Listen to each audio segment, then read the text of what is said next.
இது question answer எல்லாம் கிடையாது, ஜாலியா என்ன வேணாலும் சொல்லலாம். ஓகேவா? உங்க ஸ்கூல்லயே உங்களுக்கு எதிரா பிடிக்கவே பிடிக்காது? எனக்கு அடிக்கிறது பிடிக்காது சார். ஆச்சுன்னே இருப்பாங்க சார். டைம் பாஸ் என்ன அடிப்பாங்க சார். எல்லாரையும் ஒன்னா பார்க்க மாட்டாங்க நம்ம புள்ளிங்கன்னு. ப்ரேயர்ல ஃபீஸ் கட்டலன்னா ப்ரேயர்ல நிக்க வைப்பாங்க. அது மாதிரிலாம் பண்ணக்கூடாது. நான் ஸ்கூலுக்கு வரக்கூடாது சொல்லுவாங்க. நான் ஆல் டிக்கெட்டே தரமாட்டாங்க. இல்லை கீழே உட்கார வச்சிருவாங்க. அந்த மாதிரிலாம் பண்ணக்கூடாது. தரையில உட்கார வைப்பாங்க. ஆமா, கீழே உட்கார வச்சிருவாங்க. எங்க ஸ்கூல்ல பொறுத்தவரை பாய்ஸ் கேர்ள்ஸே பேசுனது இல்லை இது வரையும். அதுலயே வெறுப்பாயிடுச்சு. ஆமா சார், அந்த திரும்பி பார்த்தாலே எங்களை துரத்தி விட்டுறாங்க சார். அவங்க கொடுக்குற வேலை எதுனா ஆக்டிவிட்டி அந்த மாதிரி எதுனா செய்யலன்னா ஒரு மாதிரி டைப்பா பேசுவாங்க. பாய்ஸ் எல்லாம் வச்சு பேசுவாங்க. அந்த மாதிரி பேசுவாங்க. சுத்தமா எனக்கு என் ஸ்கூல்ல பிடிக்கவே பிடிக்காது. டீச்சர்ஸ் எக்ஸாம் தேவையில்லண்ணா, அது தேவையே இல்லை. 10th +2 பப்ளிக் வச்சே எழுத முடியல. இது வேற +1 வேற. எனக்கு பிடிக்காதுன்னு ஒண்ணுமே இல்ல. நான் நல்லா படிப்பேன், செகண்ட் ரேங்க்ல எடுப்பேன். படிக்கிற பசங்க சொல்றதெல்லாம் நம்புவாங்க, படிக்காதவங்க என்ன சொன்னாலும் நம்ப மாட்டாங்க. எது பிடிக்கவே பிடிக்காது? இங்கிலீஷ் பிரியர். ஏன்? அவருக்கு இங்கிலீஷே தெரியாது, சும்மானா. மேக்ஸ் தான். எனக்கும் மேக்ஸ் தான். இப்போ உனக்கு பிடிக்காத ஹிஸ்டரிலாம்? சரியான பிளேட். நான் வந்து கார் மேனுஃபேக்சர் ஆக போறேன், லைக் கார் கஸ்டமைசர். ஓகே, ஆனா வந்து படிப்புனா வந்து யாரோ செட்டப் பண்ணது போய் ஐயோ ஐயோ இருக்கு. நம்மளோட இந்தியாவோட முதுகெலும்பே அக்ரிகல்ச்சர் தான். அந்த அக்ரிகல்ச்சரை காப்பாத்துற மாதிரியும் டெக்னாலஜிஸ் அந்த பக்கம் வளர்ந்து போற மாதிரியும் ஒரு கிளாஸ் எடுக்கணும். அது மாதிரி கிளாஸ் வரணும். ரொம்ப டார்ச்சர் பண்றேன். நம்மளுக்கு டார்ச்சர் தாங்க முடியல. அவள்தானா? ஓகே. ஒரு ட்ரீம் ஸ்கூல் அப்படின்னு ஒண்ணு கட்டினா அதுல என்னெல்லாம் இருக்கணும்னு நீங்க ஆசைப்படுவீங்க? There should be a head massage.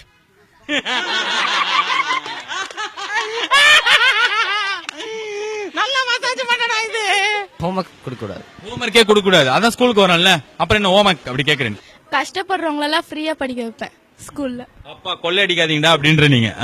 நிறைய ட்ரீஸ் இருக்கணும். ஃபுல்லா ட்ரீஸாவே இருக்கணும். இப்ப எப்படிடா இருக்கு? ஒரே பொட்டக்காடா இருக்குல்ல, மொட்டையா இருக்கும், ட்ரீஸ் எதுவும் இருக்காது. ஆனா இந்த என்விரான்மெண்ட் டே ஜூன் 5th தானே, அன்னைக்கெல்லாம் வந்து என்ன பண்ணுவாங்க ஸ்கூல்ல எல்லாம் வந்து மரம் பிளாஸ்டிக் செடி மாதிரி வாங்கி வச்சிருவாங்க, மரம் எடுத்துட்டு போயிருவாங்க. ஃபர்ஸ்ட் எங்க ஸ்கூல்ல கேண்டீன் இருக்கணும், ஒண்ணுமே இருக்காது. செகண்ட் நல்ல கிளாஸ் ரூம்ஸ் இருக்கணும், ஃபேன் ஓடாத கிளாஸ் ரூம்லாம் இருக்க கூடாது. டாய்லெட் கிளீன் டாய்லெட் இல்ல, ஆடிட்டோரியம். பெரிய கிரவுண்ட் வைப்பேன். பெரிய கிரவுண்ட். சூப்பரா தம்பி, உனக்கு பெரிய கிரவுண்ட் தான் கரெக்ட், எனக்கு அதான் கரெக்ட். எனக்கு கம்ப்யூட்டர் லேப், ஏன்னா எங்க ஸ்கூல்ல கம்ப்யூட்டர் லேப் இல்ல. என்னடா உங்க ஸ்கூல்ல பிளே கிரவுண்ட் இல்ல, கம்ப்யூட்டர் லேப் இல்ல, டீச்சர்ஸ்க்கு ஒரு ரூம் இல்ல, அப்புறம் என்ன பண்ணுவீங்க ஸ்கூல்ல காலையில சாயங்காலம் வைக்கலாம்? படிக்கிறதுதான் செய்யணும், வேற ஒண்ணும் இல்ல. சின்ன பசங்களுக்குன்னா வந்து பெரிய விஷயம் இருக்கும். அந்த பெரிய விஷயனுக்கு சின்னதா ஒரு டெஸ்க் போட்டு ஓகே இப்படி பண்ணா என்ன பண்றது? ஏந்திரா ஒரு நிமிஷம், யாரா இவன் இந்த பையன் செம்மையா பேசுறாரு. என்னது ஒரு சின்ன பையனுக்கு பெரிய ட்ரீம்ஸ் இருக்கும், அவன ஒரு குறுக்கு அப்படியாடா? யாரா சொல்லி கொடுத்தா இதெல்லாம் உனக்கு?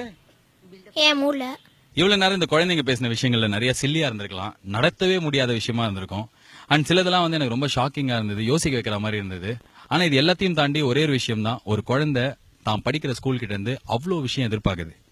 பதிலுக்கு ஒரு ஸ்கூல் அந்த ஸ்டூடெண்ட் கிட்ட இருந்து என்ன எதிர்பார்க்குது? மார்க்.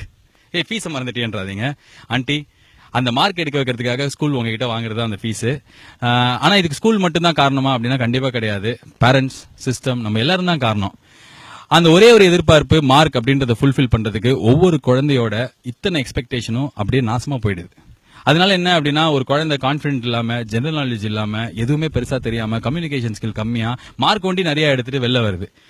சோ ஒரே ஒரு ரிக்வெஸ்ட், இப்போ தமிழ்நாடு கவர்மெண்ட்ல இருந்து சிலபஸ் மாத்த போறேன் அப்படின்ற மாதிரி உட்காந்துருக்காங்க. இவ்வளவு எதிர்பார்ப்பு ஒரு குழந்தைக்கு இருக்கு அப்படின்றத மனசுல வச்சுட்டு இதுக்கப்புறம் நம்ம சிலபஸை மாத்தி அமைச்சோம், புதுசா நிறைய விஷயங்களை அவங்களுக்கு சொல்லிக் கொடுக்குற மாதிரி இந்த சிலபஸ் அமைஞ்சது அப்படின்னா கண்டிப்பா இந்த மாற்றத்துக்கு ஒரு அர்த்தம் இருக்கும்.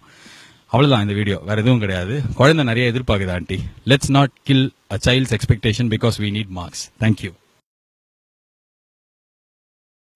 போயிடுவான். என்னாச்சு? போயிடுவான். அழுவதுரா ஸ்கூலுக்கு எல்லாம் பூச்சிட்டு போக மாட்டாங்கடா.